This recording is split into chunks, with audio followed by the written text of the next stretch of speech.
Hello. Check 1, 2, 3, 4, 5, 6. Good morning, ladies and gentlemen. What a fucking beautiful Thursday it is. Grab yourself a refreshment. Let's Have go. yourself a slurp.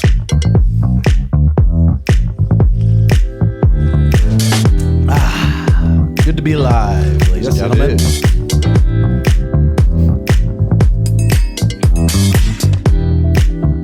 Oh. Okay. Beautiful. Oh, fuck. Okay, beautiful. Episode 66. Sponsored by patreon.com/redhawk academy. Every month for the top tier guys, we're doing a memorabilia giveaway. So some shit from fighting, some shit from the UFC, whatever you want. Every month we're doing a random giveaway for those top tier members. And then once a month for all the members, I'm doing a giveaway for probably 3 giveaways a month. So we're doing a lot of giveaways on there, a lot of extra content on there. If you support the pod, please subscribe. We're over 30,000 subscribers now, so I'm pumped about that. And if you really want to support the pod, patreon.com/redhawk academy. I'm here with my friends, my good friends, Kyle and my buddy Levi. Kyle's been on some previous episodes. I'm sure a lot of you guys remember him. But he's got a fucking crazy story, dude. Any time I'm bitching about shit and I got shit going on in my life, it's easy to just put it in perspective. Because you're our fucking buddy, you're our boy, you're dealing with some serious shit. How old were you when you got diagnosed, when they said it's terminal cancer, it's never going to go away? How old were you? Let's see, I was first diagnosed probably 35, and there was a little bit misdiagnosis at the beginning. We were stage 4 to start, and when I officially got the terminal status, that was probably 5-6 years later. I was probably around 40. So how many kids did you have when you were 35? 35, let's see, 1, 2, 3 kids. And you went into the doctor for what reason? I had a lump growing out the side of my neck, and I was just kind of getting, my career was building. I was in kind of athletic training stuff, and I was getting tired a lot easier. I was getting sick faster, and this lump kept growing, and I was just in denial. I was really into holistic stuff, didn't know anything about cancer, chemo, didn't know what that was. How big? Like it ended up getting to the size of a softball. Fuck. Right? And So there was just a fucking saggy tit there. Right, exactly. And it was kind of firm. So, you know, it was, I went into the doctor finally. I was really at the time against the whole medical field. I finally went in there and he said, you definitely have cancer. It's probably serious. And I was like, Did they just, how did they know? Did they poke? He saw it and he looked at my labs. My blood work looked horrible and things. And I wasn't presenting well. So right after that, though, I actually chased a lot of trails. I chased the Rick Simpson oil, cannabis stuff. I called all around the world trying to find trails somewhere. Somebody would write, something up that they had beat cancer without any chemo. Nobody wants to do chemo. And it was actually a dentist. I started to lose teeth. Went to a dentist, and he was an older guy, and he just looked at me eye to eye, sat down in front of me and said, "Son, you got cancer." And that's when it kind of hit me. I was like, oh shit, I got to go do chemo. Man, that's fucking wild, dude. That's fucking crazy. So you've been battling that now for... It's about 11 years or so. 11 years. And then when Yeah. you find out it was terminal, it's like, is there ever any point, because you're always coming around the gym, you're always coming around all the guys, and you're always in such a good mood. You're always uplifting everyone else. You guys make it easy, man. You set the tone as a leader, man. That's for sure. That definitely coming into this place absolutely changed my life and made me even comfortable to be that way. Mm-hmm. Yeah, because I'm like, what the fuck? How is just Kyle so upbeat and always lifting everyone up, and everyone looks up to you so much in so many different ways too? Is there ever points where you start to feel bad for yourself? And then if there is, like, how do you get out of it? I think the hardest thing I go through is when I might become a burden on somebody. With Ara, my wife, sometimes it's like, oh no, we got some bad news, and now I know we're gonna have to go through some rough treatment. And especially because you know how it is, you're running a business or running a new business, and that it creates a little bit more burden on her. So we had some trouble, especially early in the relationship. We've been together 5.5 years now, where I would just kind of push her away and almost be mean to her because I wanted to make it easier for her.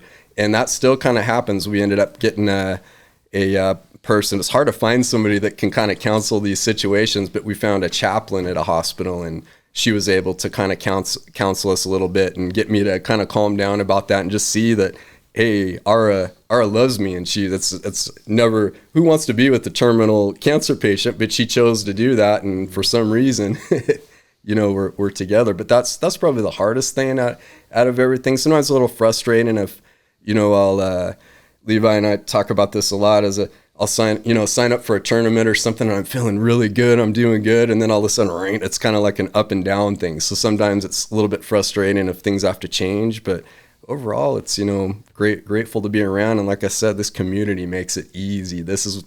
I've never heard of or been associated even remotely with such a beautiful community of people here. Mm-hmm. Yeah, and it's fucking amazing too, because you come in here fresh after chemos or just going through this shit, which no one has even a clue what the fuck you feel like when you're doing that. But you're still coming in here, training hard, always doing the best you can. I mean, it's just so fucking impressive. And Arabelle's just pretty much a superhuman too. She's fucking awesome. So you guys got the recharge center going on. It's in the same complex. It's a couple doors down from the gym. You guys got the recharge center. You're selling all organic meals for $10 a meal, and they're just fat portions. And Arabelle's an expert cook. How did that come about? Yeah, so Ara she's from the Philippines originally. So since she was a little kid, she lived in a very kind of third world village with dirt floors and things. And she grew up she kind of sees sometimes on somebody's TV kitchens. And so she started making kitchen with, you know, playing kitchen with the shells. And she's always just had a passion to cook for people. So she kind of supported herself on the side in the Philippines by hustling and selling different foods and stuff. And her dream was always to move to the United States. It took her 11 years to petition, and to be able to cook for people and to achieve the smile when she hears, like, you come in and you're like, oh, I love the food, it's good. That's what she lives for. She doesn't care about how much she sells or the money or anything. So when I had been dropped from my program, my BMT, bone marrow transplant program, of 7 years at specialized care for cancer, they were basically like, there's nothing more that we can do for you with treatments and things unless you move to Houston for 6 months, which was just, we decided no. And thanks to Sean Fairchild, Art of Recovery, I was kind of visiting Art of Recovery at the time and just kind of searching and thinking, what are we going to do here? This is horrible. My doctor just told me that I won't make it through the year if I don't do that trial. And next to Art of Recovery in this complex here, there was an open space for rent. So he was such an encouragement, you know, doing the cold plunge and doing all those things and having some deep reflection. I thought, you know what? I'm going to go all in on this space. We're just going to take a huge risk, and thank God we have the support of this community here. It was such an encouragement to us and support as we started, and was going to get Ara her dream. And if she could get her dream, that was the goal, to leave her job and do the dream. I could feel comfortable no matter what happens then. Yeah. Unfortunately, it worked out really well. The business is booming. Sugar's been a huge component of that and giving us some shout outs and stuff, and we're doing real good. Yeah, I mean, dude, it's fucking the sweetest setup, because you can come train hard. We got Die Hard. It's like a pretty legendary powerlifting gym right across the hall, but you guys can get a good strong lift in, and then you can go right down a couple feet away and get a $10 organic meal from Arabelle. I mean, it's good. It's kind of hard to beat our little complex we got going. This place is fire. I don't know, Logan Paul had said it looked like an enchanted haunted house, but you know what? I'm liking that whole vibe. I think it's beautiful. It's more gritty. It makes it even nicer. Were you able to check out the show Stutz on Netflix yet? I got that last night, kind of before I went to bed, and I'm so fired up to watch that.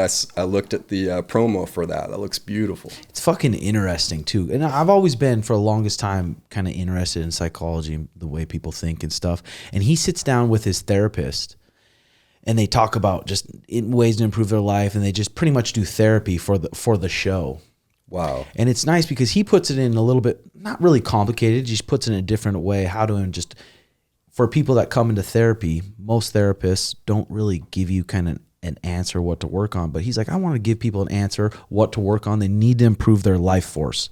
And how do you improve your life force is your relationships, your sleeping, and then like how you eat. It's the same shit we talk about all the time, just put in a different way.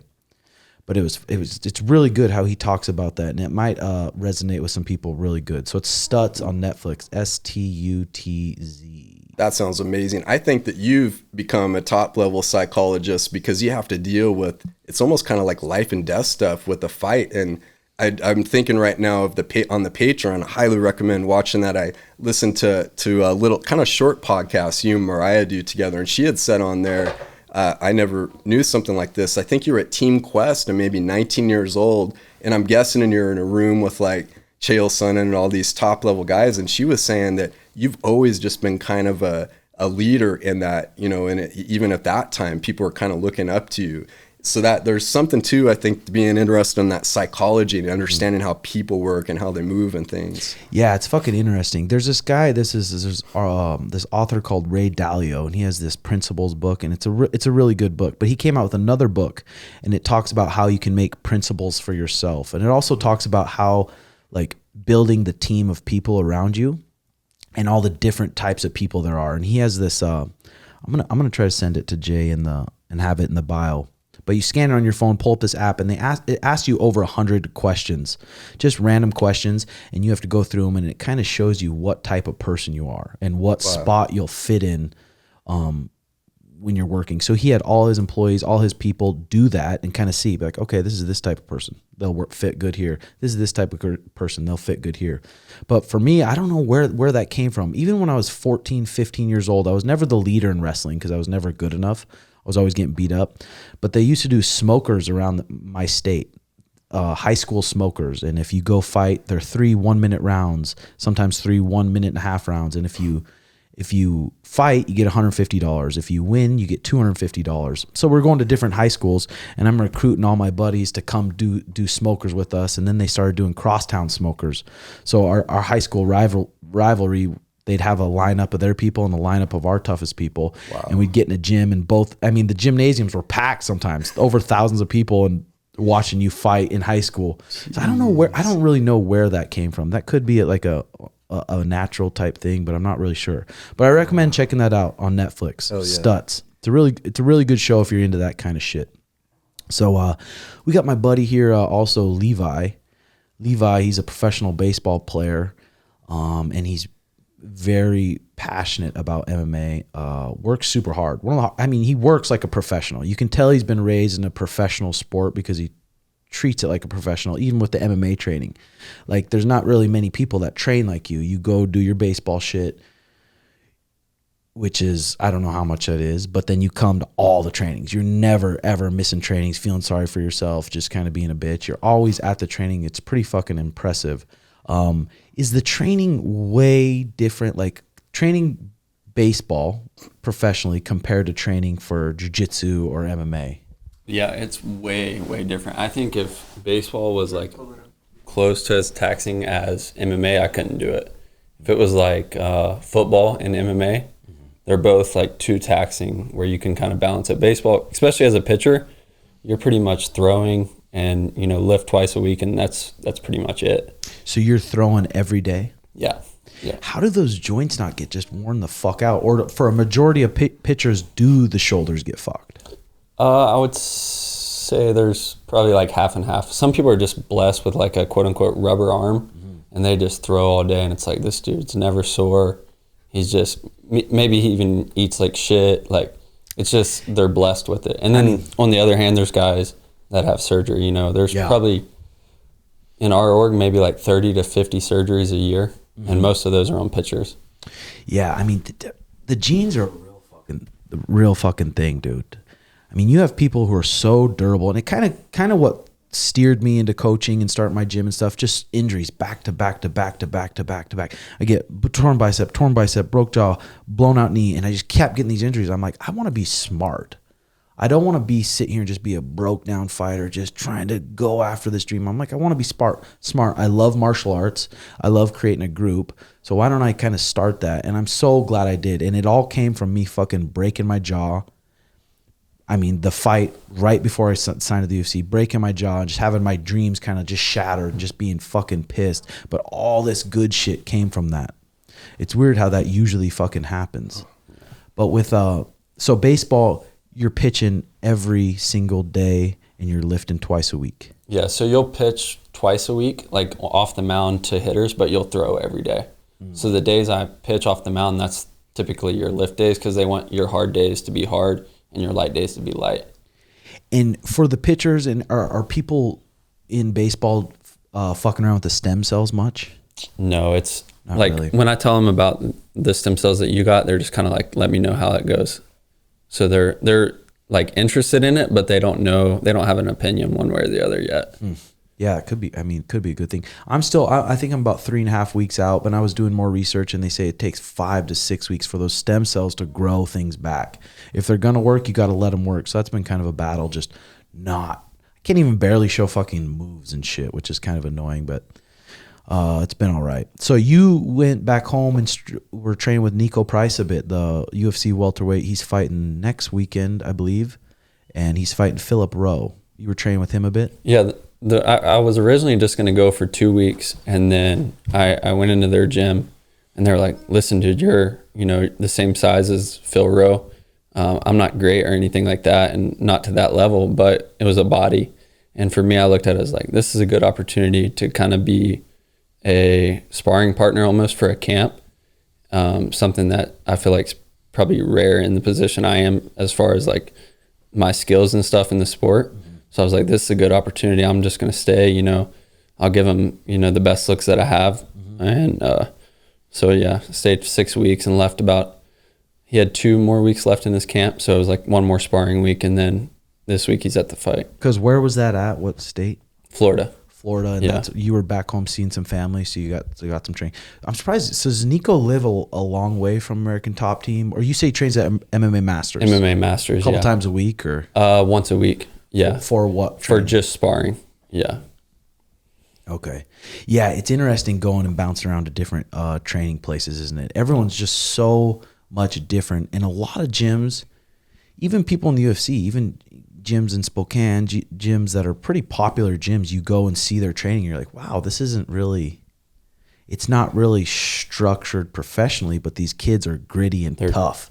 And it's amazing how far just being gritty, tough, and durable will get you in the UFC.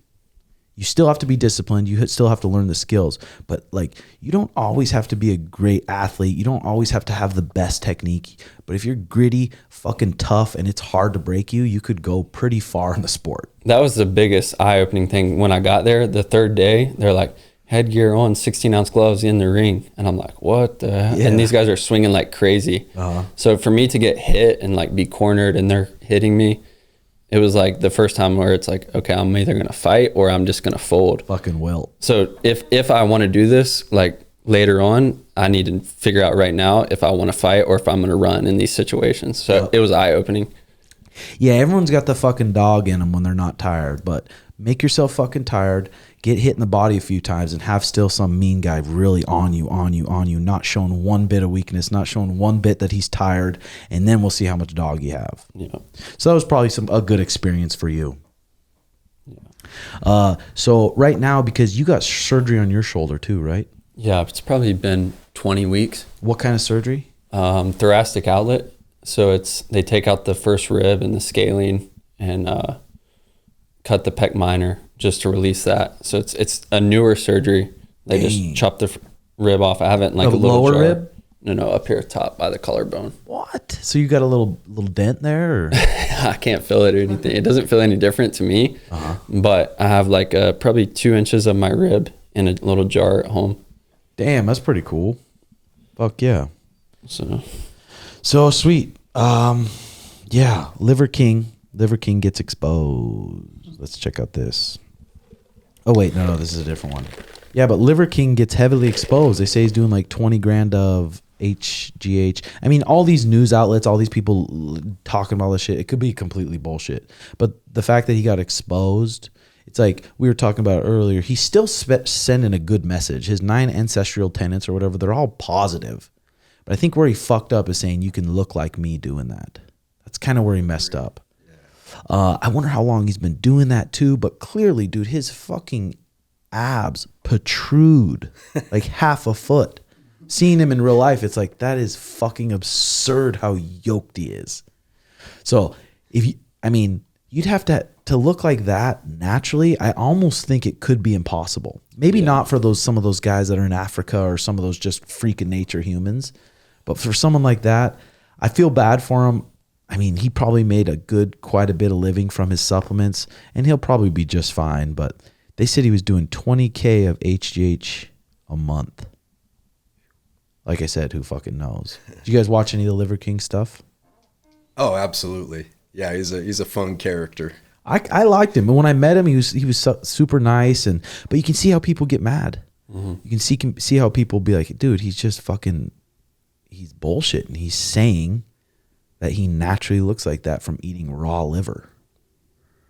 Leaked emails shows that Liver King was taking on 12K worth of pharmaceuticals HGH per month, 3 injections per day, all while promoting his brand of holistic lifestyle and ancestral tenets and eating raw meat on camera. It's probably HGH is probably what Connor's on too. I believe it. And you can't be mad at him for that, because it's like, okay, I want to heal my leg and enjoy my life. So I have the money.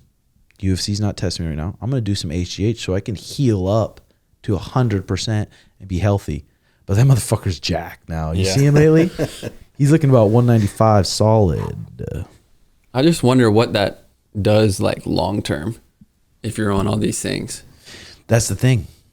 That's the fucking thing. But there's a lot of people. I mean, there's a lot of people back in the day in the UFC and Pride that made big names for themselves and are making still money from it in this day that were just doing a lot of juice back then. And they beat a lot of people up and they made the name for themselves. So if you look back at it, it's like, do I regret that? Hard to say. But this is the leaked email. King brand with a goal of 1 million. The email got leaked. I've been working out for 35 years. I know how to eat, train, rest, and recover.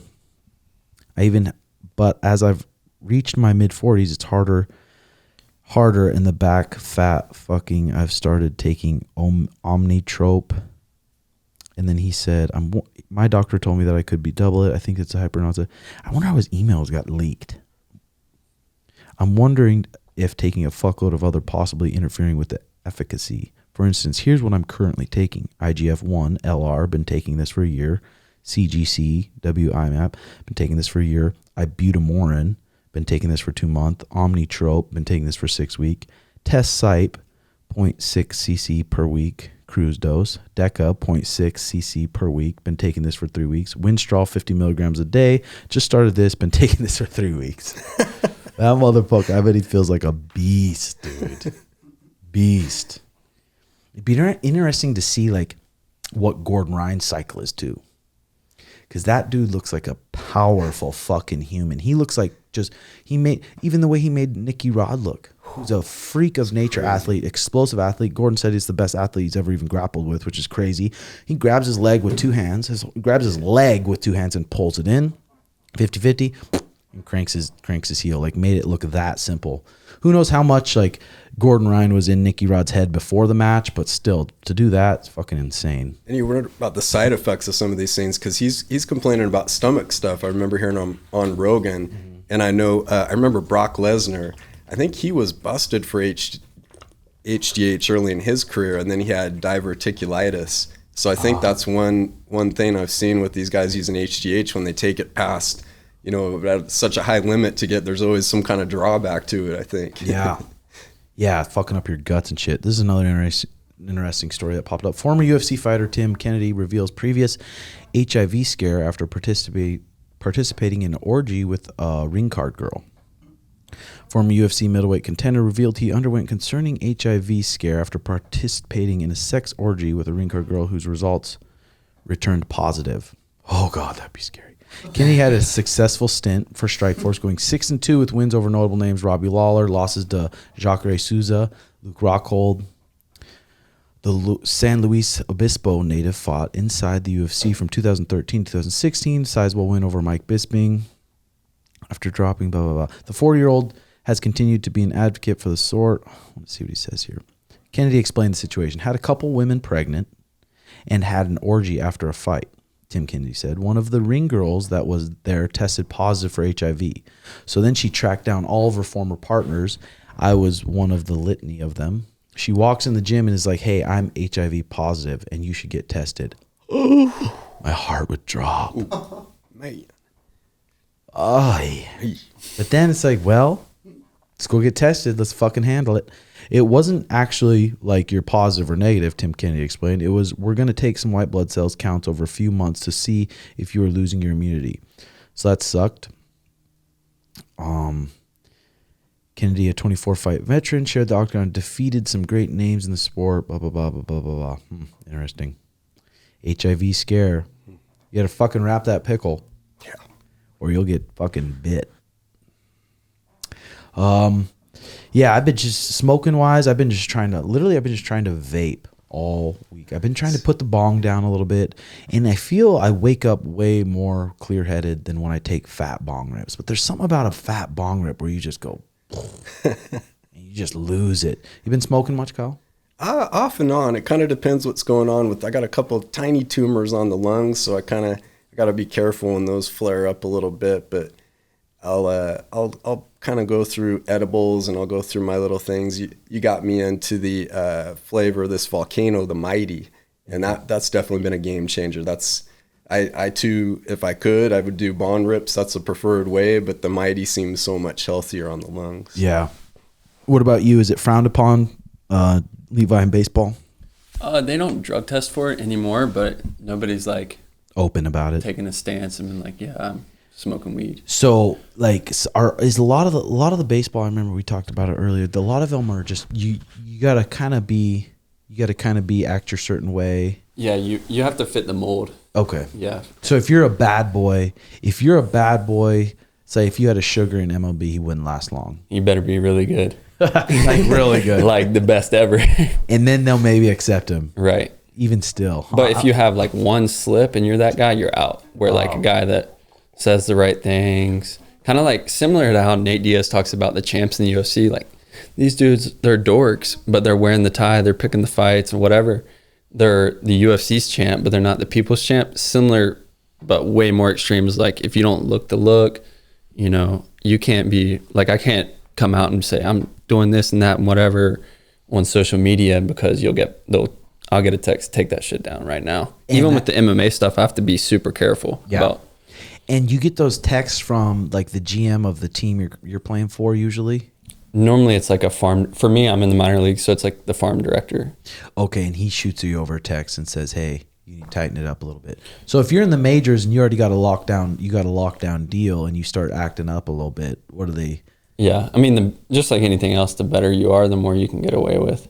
But then as soon as you start slacking a little bit, you're out. They'll say, all right, yeah, fuck. Like when I had the surgery, I went mountain biking and I posted it. And the next day I was like, hey, in the office, we need to talk. Dang. So you got to kind of keep it tight. So, well, I guess we probably shouldn't talk about really fighting with you too much because I don't want to get you in trouble. I've been more open about it now. It's almost like, okay, I'm going to be me, especially with the surgery. Like I went through hell and back with the team over the surgery and stuff like that. So now it's like, listen, I'm not, I'm going to give it everything I got here, but I like to do this. And this is kind of what I like to do. Yeah. Cause you've been playing baseball for how long? Oh, God, since I was like 5. And you're how old? 23. 23. Yeah. So you've been playing baseball for a minute. And then when did you start kind of finding out you're passionate about MMA? I think for me, it was just like, okay, what sport does, it was when the surgery, that stuff started to flare up. It was like, I work harder than all these guys here. What sport does that matter the most in? And then that's when, and I was a fan of Sean, and I messaged. Try talking the front of that blue thing. There we go. I messaged you and Tinquinho, and I think you guys were at a fight, and I just rolled in Tinquinho's, and I was like nervous, kind of scared too, like, oh, I don't know how serious this is. And at first it was just like, I want to learn a couple moves. And then 6 months in, I was like, oh man, this is sick. Yeah. Yeah. And then did you kind of keep that away from most people that you were training some jiu-jitsu? Pretty much everybody. Like even my parents at the beginning, I was like, I kind of kept it as I'm doing this as like a cardio thing, and that's kind of it. Mm-hmm. Yeah, and now maybe they've accepted. They're like, he's just passionate about it. He loves it. He's super into it. So fuck it. Right. And you're a fucking grown man now. So right. Like I just tell people I'm going to give both of the things all I got, and whatever happens, happens. Yeah. I'll just let whichever path takes off quicker, and then I'll go that route. Yeah, and you're a super smart kid too. You like to read and stuff, and you really, I feel like you can tell what's important in life. Yeah, which is good. And you're not fighting for a reason to be cool. You're fighting because you just like it. You like the challenge of it, which is cool. So you guys started a little podcast. You guys are on what episode? We just finished episode 6. Are you doing weekly? Yeah, we're trying to do weekly. And it's called Untapped, and it's on YouTube? That's correct, yes. Yeah, so check that out. You guys always have fucking good conversations. I've been checking out some of the episodes. It's kind of hard doing a podcast, especially staying consistent. Yeah. Yeah, it's hard to talk like lights on, camera, action, let's go. We're talking right now. Yep. For me, it's been like huge benefit of just learning how to talk on the mic. Because before I would get so geeked out, and even still, like I get nervous doing it, but I can tell I'm getting better and better at talking, with the microphone. Yeah, for sure. I mean, there's definitely a fucking art of podcasting. You guys definitely were the inspiration to get that done, to watch and to understand even on a deeper level what that grind is like. I mean, showing up every week, never missing. That's our goal, is to just, some of them might not come out that great, but we just want to get them done. That seems to be the hardest thing. Yeah, dude, just being consistent, because literally probably 9 out of 10 podcasts that ever start will just quit. Right. We'll just fucking quit every time. But I mean, with you guys, it's probably a good little, because you're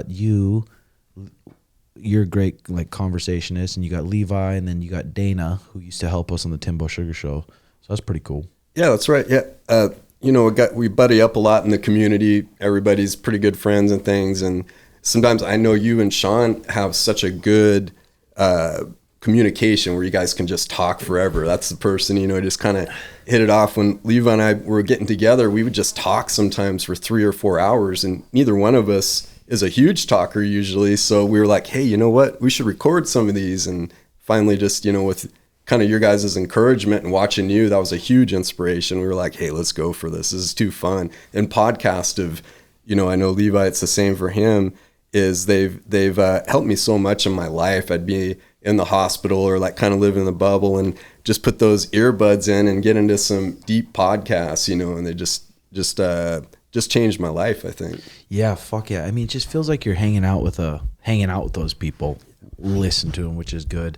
Yeah, for me, it was kind of hard. It wasn't even that hard, actually, to just say whatever the fuck I wanted, knowing that my parents will listen, students will listen, all these people that look at me in a certain way are going to listen to what I'm saying.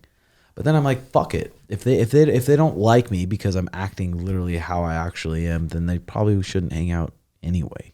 Right. I feel like when you talk for like 100 episodes for 2 hours a piece, the truth is going to come out, whether you like it or not. So you might as well just let it fly.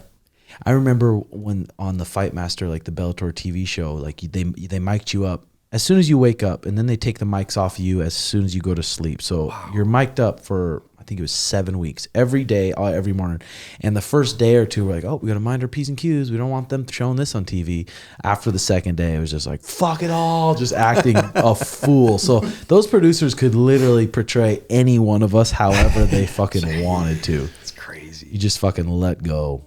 Man, oh man. Yeah, what do you got on agenda for today, Kyle? You just got done with some shit? Yeah. We're starting a new trial at the Mayo Clinic. Kind of excited about this. It's a new class of drugs, and we're going to get after that. So it's been kind of a lot of testing going on, and I think we're going to officially start tomorrow. We'll start with the first chemo. So pretty stoked about that. And when they do the chemo, it's an injection or it's an IV? This one is actually I have a port, and all of the chemos before went through the port.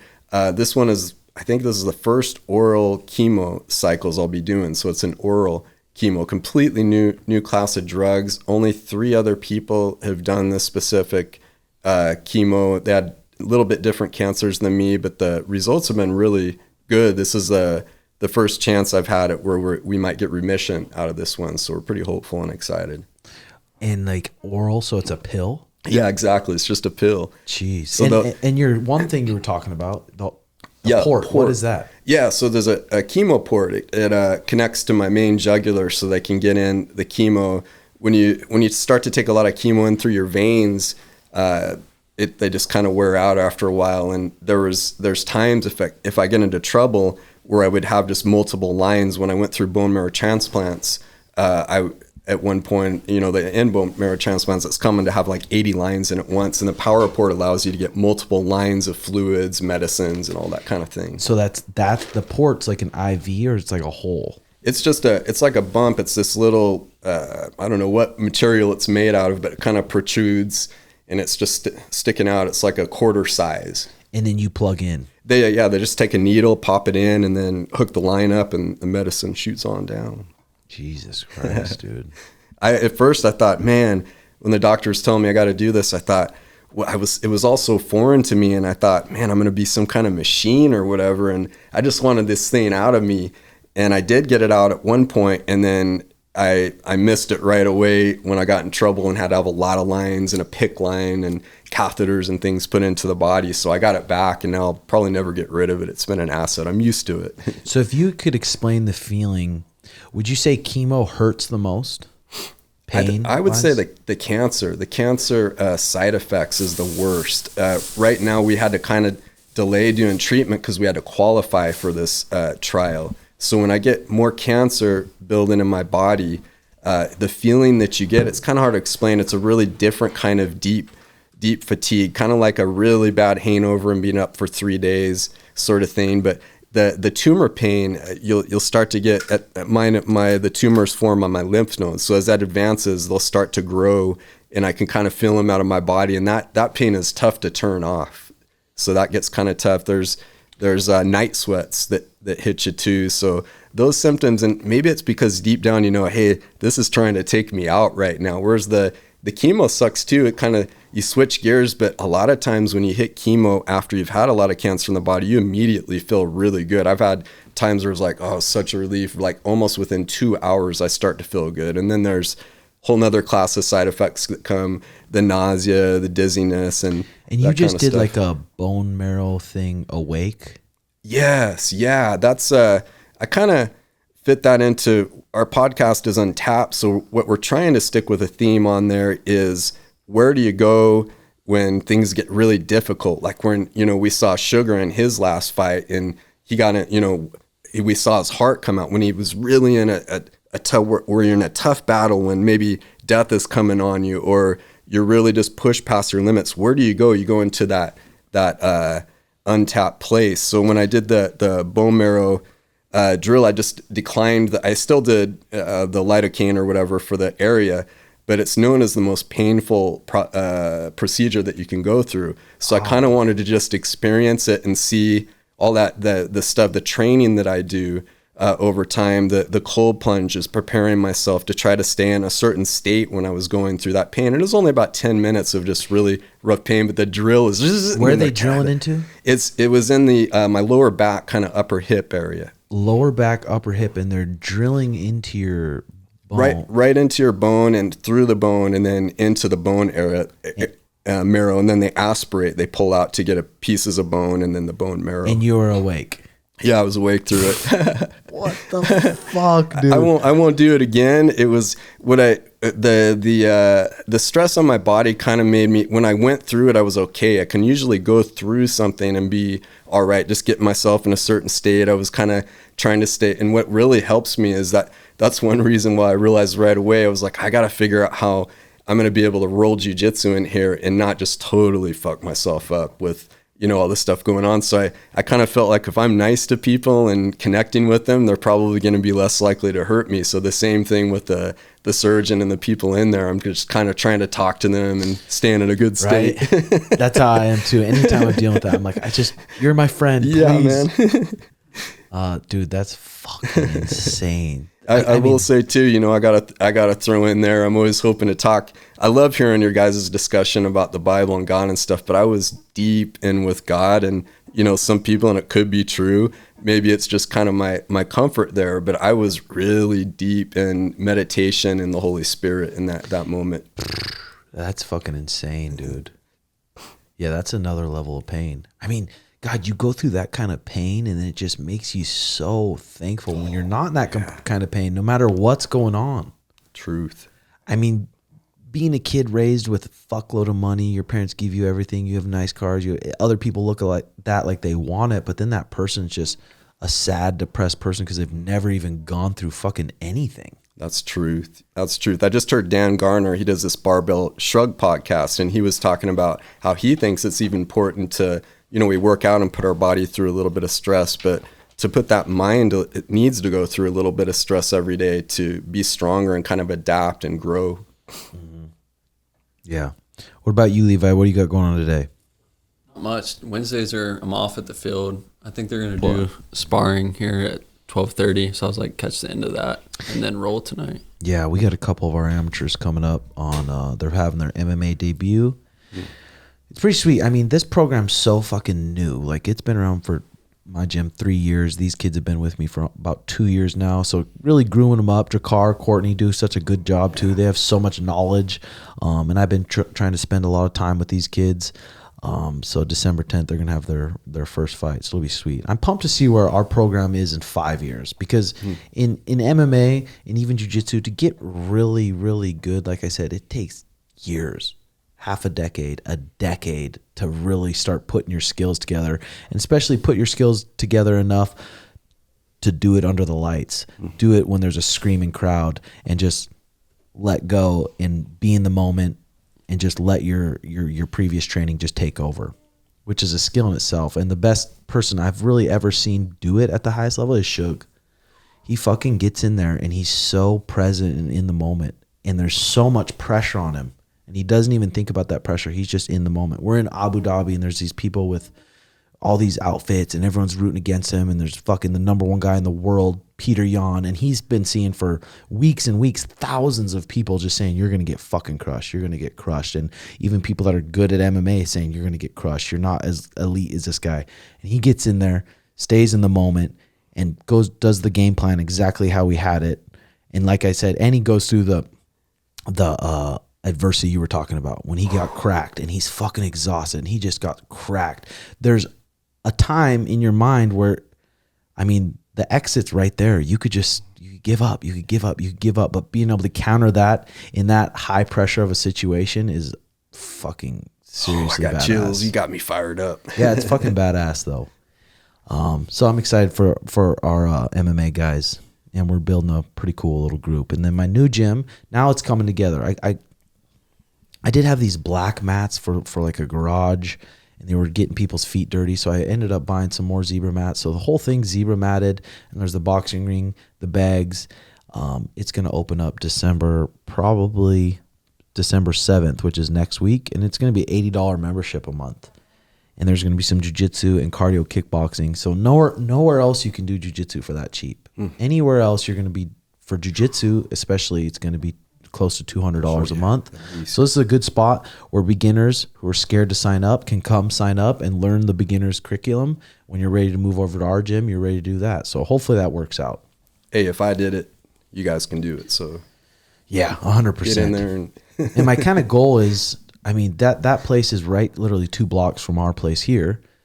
See if I can get how many members I can get in a year and a half, 2 years, and then take all this stuff and move it over to this grocery store that's next to us. It's 12,000 square feet. And we could turn that into just the most fucking sweet training center. Wow. We could even maybe move Art of Recovery in there, and who knows how much space we'll have. So that'll be pretty sweet in the long run. We'll see. What a dream. I keep thinking 2025, Levi Kelly, USC, you think? Awesome. I wouldn't be surprised. I mean, dude, the thing is, I mean, Levi's a good athlete, and a good athlete that can be consistent and disciplined. I'm like, they're going to get an opportunity eventually. You're gonna get an opportunity eventually, whether it's in 5 years, whether it's 6 years, whether it's in 7 years, you're gonna get an opportunity.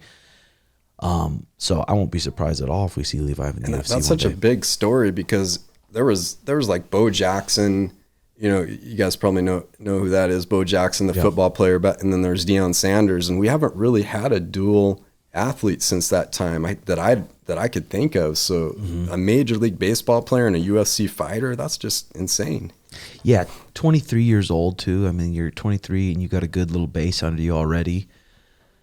I mean, that's kind of I wish for me I would have kind of started and been that old and got an opportunity when I'm 26, 27, 28, when I'm more matured and more of a man. I got a lot of big opportunities when I was like 21 years old. Wow. And in my mind, I thought I could whoop all these guys and I'm on these guys' level. But now looking back, I'm like, fuck, I didn't know shit. But I thought, I could fucking scrap. My whole thing is like, there's no rush, because the better I get, like if I take a fight right now, maybe it's a coin flip, but then 3, 4, 5, I mean, we'll just see what baseball, like what happens there. But if it's 3, 4, 5 years down, then I'm going to be a lot better. Oh yeah. So I think, okay, if I'm fighting an amateur in 2, 3, 4 years, what's that going to look like compared to like rushing and taking a fight right now? Yeah, 100%. There's no need to really rush. No need to really rush at all. Do you get tired of people asking, hey, why aren't you MMA coaching? Why aren't I MMA Yeah, coaching? I mean, more people besides Sugar, because I feel like, man, I just want to, as a fan, Levi and I talk about this all the time. Even if we weren't attached to this gym and we lived in another state, and I watched your show and knew what you guys are doing, I'm going to be just a huge fan. I'm going to, you know, people like kind of, they follow Tom Brady and people like that. I'm going to be just pumped up and geeked out about you guys. And I just, watching you MMA coach is just another thing. Do you have like, but I hear you say, you know, I'm not really interested in coaching other people. Why is that? No, I am. I'm definitely interested in coaching the athletes that have been disciplined and been a part of this program. That's why I can't wait to coach Joe and Danny and help them as much as possible. I don't really want to just be a head MMA coach though, because I kind of see what they go through and I see how they get treated. As soon as someone loses a fight, a lot of people, they'll blame it on the coaches and they won't take the ownership, blame it on the coaches. You just spent years with this person, giving them all the knowledge you got, and then they lose a fight for whatever reason, and then they just dip. So now you invested all this time, this person just dipped it. And I've just seen how that happened for so many years. And also, I want to have kids and I want to be there for my kids and I want to be at my academy. And when you start coaching a lot of fighters, every single week you're gone. That makes And especially sense. in the UFC, you're gone from Tuesday to Sunday, a lot of weeks. So that's your true. full week sitting true. in a hotel room being like, fuck, I could be helping my jiu-jitsu students. I could be growing my other shit. But I mean, like I said, who knows? It's not like I'm not going to be an MMA coach. We'll see. I definitely want to just give away all the knowledge I have to my people for sure. That's something we don't think about, is it how much time goes into that? Because just sitting back as a fan, it's like, oh, just go coach or whatever. You don't think about that you got to be away for 2 months. You got to put so many hours into that. Yeah. Yeah, and that's why I want to, I mean, Jakar and Courtney, they probably got a handful of fights left, and I want to make them very comfortable to where they can really, that can be their main focus too, is just build an MMA program. And the thing is too, is like, I was talking to Courtney about it. I'm like, I just want what's best for these guys. So even if someone does want to leave the gym, it's completely okay. And if I really care about you and you're actually my friend and you think that's best for you, you should definitely do that and go to another gym. So if anyone ever wanted to leave and they think it's better somewhere else, I'm 100% going to support that. Right. But yeah, I mean, just taking that full on, like I'm going to be a head MMA coach and then try to run this jiu-jitsu program how I'm doing and then try to do it with all my other shit. I just don't want to take on so much shit where I'm able to half-ass it. I'm half-assing so much stuff. I want to do the stuff I want right now, but like I said, we'll see. I definitely want to be a part of, if you come here and you want to do MMA, I want to help you as much as I can. So see how it goes. Yeah, I feel like you don't want to spread yourself so thin where it's like, now if you put 20% in something else, then it's like that's coming from somewhere. So something's going to sacrifice for that. Yeah, for sure. Yeah. I mean, it is fucking selfish sometimes. I'm like, dude, sometimes I don't want to sign up for shit that all day be coaching. It's like that cuts into my Netflix and chill time. Yeah. And that's actually my time, which is the fucking weird thing. That. You gotta have that. That's my time where I like to think and be creative and get into shit instead of just be like, I'm just holding mitts all fucking day. Makes sense. But yeah, so all right, boys. What do we have for time, Jay? 50. Money. Got anything else, Kyle? Bible. Let's talk about the Bible. Let's do it, baby. What I know your background, you had a lot of Jehovah's Witness type of background. What have you read through the Bible before? I haven't read it to cover, but I've kind of just looked at different stories and different translations and compared like the New World Translation, which is Jehovah's Witness Bible, to the to the older translations and seen and just read some of these scriptures. And a lot of these scriptures could be interpreted so many different ways. They use so many different words, and a lot of it could be interpreted in such different ways. So I putting my faith completely in this Bible that is such an old book that has been changed so many times, but the story is still the same. I'm like, there's something to it for sure. Because if this has lasted that long and the story's still the same, and a lot of the things in the Bible actually happen in history, it's got to make you question some things. So yeah, I don't know. There's not one Bible that's completely sold me like, this is the truth. This is it. Right on. Yeah. You know, it's funny because you and Sean have probably been more of an encouragement to me than you'd think about kind of going in a certain avenue about following the Bible more and kind of thinking for myself and not just following some pastor at a church. Kind of the whole TMS movement, I think, is just awesome. And I wish I would have come across that like 25 years ago. Yeah, and TMS, for the people who don't know, that means having too much sperm. It's males deal with it very badly. I think females deal with it too, but it's not talked about enough. I mean, you have TMS, you have too much sperm going on. You could be acting up. You could be acting ways, and people are like, why the fuck is he acting like that? It's like, he's suffering from TMS, and it's Absolutely. a real issue.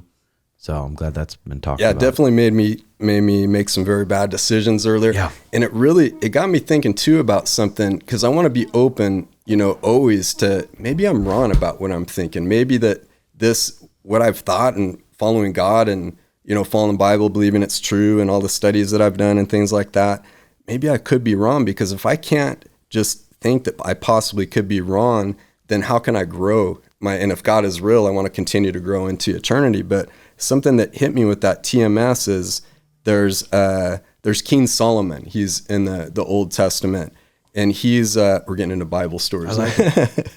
So he wrote 3 books. He wrote Proverbs, which is like the book of wisdom. There's just so many strong sayings in there, and I see them quoted a lot in like a lot of self-help books. It's just one of the best places to get wisdom. You got Ecclesiastes he wrote, which is kind of a self-reflection about where he kind of talks about. So what happened with King Solomon is that God came to him and said, okay, you're just an amazing guy. I want to give you something special. And instead of asking for lots of riches and wealth and things, King Solomon said, I just want to have good wisdom to be able to lead the people. And I've heard you say something like that before, and I think that's just power. So God gave him the most wisdom of any human that's ever lived on the earth. That's the Bible story there. So then he took that wisdom, and he also, with that wisdom, he got the most riches of any man on earth. He had 700 wives, 300 concubines, which are just kind of... How many wives? 700. And 300 concubines, which are kind of like wives, but they're just only for sexual purposes.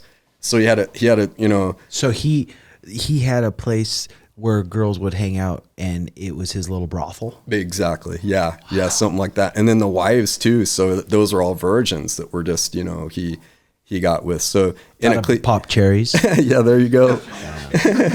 He had thought he resolved the TMS situation possibly, but in Ecclesiastes he writes about a lot about, okay, well, I had this, and I had the best of this, and I had all this, you know, toil and labor under the sun. I worked really harder than anybody else, and I achieved this. He said, but in the day, it's a chasing of the wind. It's meaningless. And that kind of fires me up. So then what do? He says, eat, drink, and be merry. You know, you gotta enjoy life. But at the same time, to achieve our goals, he's kind of showing us a thread through the Proverbs of what to do and what not to do. It's kind of cool to me. And I think you and Sean actually, I think you guys, I shouldn't say actually, I'm very encouraged, and I admire that a lot. As you know, I think that you guys might take somebody from the church, the standard church, that saw you guys like, oh, these guys are just foul and, you know, against God and stuff. No, you bring a lot of wisdom from Solomon and the Proverbs into these young guys. And I see, you know, I come across them in the gym. They'll come from, you know, all around the world. They want to come and train with you guys. And I you know, of course there's tremendous success that you have on a skill level that you and Sean have done, but there's some huge levels of wisdom that you guys are dropping that really reflect that King Solomon, I think. That's fucking awesome, and I appreciate it, dude. That's a Bible lesson for today. Yeah, it's fucking good. I mean, dude, I think there's so many fucking good lessons in the Bible. I think there's just so many good ones. Yeah. The translation thing, that got to me for a little bit. So the Old Testament is written in Hebrew originally, and the New Testament is in Greek. So at one point I was like, man, if I really want to learn the Bible, I got to learn the Greek and the Hebrew. And then I got into, oh shoot, I don't even understand the context of the time that this was written. So like now we have online, we can kind of go in and see, I like, you're talking different translations. If I can feel like I can get, kind of an authentic translation of the Greek, sometimes I'll look at a few different English translations so I can kind of get a flavor of maybe what it's talking about. But there's a lot of stuff in there I wouldn't say a lot, but there's enough stuff in there where it's kind of hard to understand exactly what they're talking about. But I really try to focus, because Jesus said that we should study these things and receive them like a child, which means we don't need some big gun hierarchy top to explain this stuff to it. The simple truths in there we should be able to understand very clearly, I think. Yeah, fuck yeah. Yeah, that's good shit. Kyle, have you read The Richest Man Who Ever Lived? No, who wrote that? Stephen K. Scott, but it just takes all of King Solomon's wisdom and kind of outlines it for people to just live a better life. I didn't know that. It's pretty good though. I read most of it. I want to read that, man. Thanks. So for he that was tip. fucking slaying. Yeah, he was slanging D. What's a trip too is that so King David, who wrote Psalms, that's the one that I've listened to in audio or read the most when I get in my jams. There's a lot of emotional therapy in Psalms. A lot of where I went through that. That's where I thought about that in the bone marrow drill thing is you're going through this, you're suffering, but yet I'll praise God. I'm going to release it and give praise to God. But you have King David and then the son Solomon. And in that thread, the lineage goes all the way to Joseph, who was the human father of Jesus. So it's kind of interesting how, if it's true, God raised that whole lineage all the way from Adam up to Jesus. Yeah, that's pretty fucking cool. Yeah. The original Bible would be interesting because it's just been like what kind of headspace were these guys in that were changing it, making these new translations, and like the governing body. Jehovah's Witnesses have a governing body, right? And they can switch rules. They can switch up rules and they can make rules. Yeah, I have a big problem over time, especially I talked to you a little bit about it. I get really sketched out now. When I first got diagnosed, I was like, okay, God, are you real? And I went on a lot of different channels of looking at churches, and a lot of churches wanted to use my story, and I'd spoke in front of different churches and sometimes really big settings. And along the way, I was starting to just kept asking God and studying, and I just really got sketched out by any kind of hierarchy. So if you got, Jehovah's Witness or even a lot of the non-denominational Christian churches, there's some great people out there, but there's nothing in the Bible that talks about we have to have this hierarchy in a church and we all have to be sitting in pews. We have to tithe and, we got to listen to a monologue sermon for whatever amount of time and just hit this thing. And if I look at the churches like in Leviticus or in Acts, that's New Testament, Old Testament, they were completely different. They were in homes. They're people interacting. They're making sure that everybody understands. Everybody can ask questions and know what's going on. And unfortunately, I see a lot of the church, and I think it's what turns people off so much is there's just somebody's in charge and they're translating what's in the Bible. They're giving their own version of it. Yeah. Yeah, exactly. I mean, they're giving their own translation, their own version of it, what it means to them. And then they're making a lot of fucking money. Yeah. And they don't have to pay taxes. Oof. I mean, underneath all that, though, I think I enjoy talking about people who are actually smart about religion and actually willing to just kind of talk about it and not get offended. It's good that you can do that with people. I totally agree. I think if that's not the case, that person should be asking themselves, wait, who am I? Am I following some kind of person here? I'm not thinking for ourselves. I believe God gave us free choice and we should be able to think clearly. And it's interesting, you guys write a lot, this Sunday service when you come in to train on Sundays. And I love that because I think that this community is probably more of a real deal church than I've ever been involved in. It's community, it's the people, it's the freedom. You let people be yourself in here. We can be our real person. That's how it should be, I think. Yeah. And some people, when it comes to gym, some people want that traditional, you bow to the mat, your sensei is all powerful.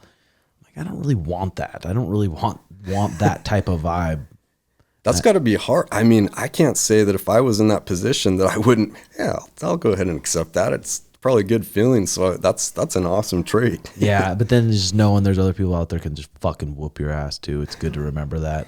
What? Nobody can beat up Tim. No way. Yeah. Not a chance. Right. All right, boys. Beautiful podcast. Thank you, Kyle. Check out their podcast, Untapped. And thank you, Levi Kelly. Appreciate it. You guys the man. Thank you, Tim. All right. Love y'all. Bye-bye. Love you, man. Peace.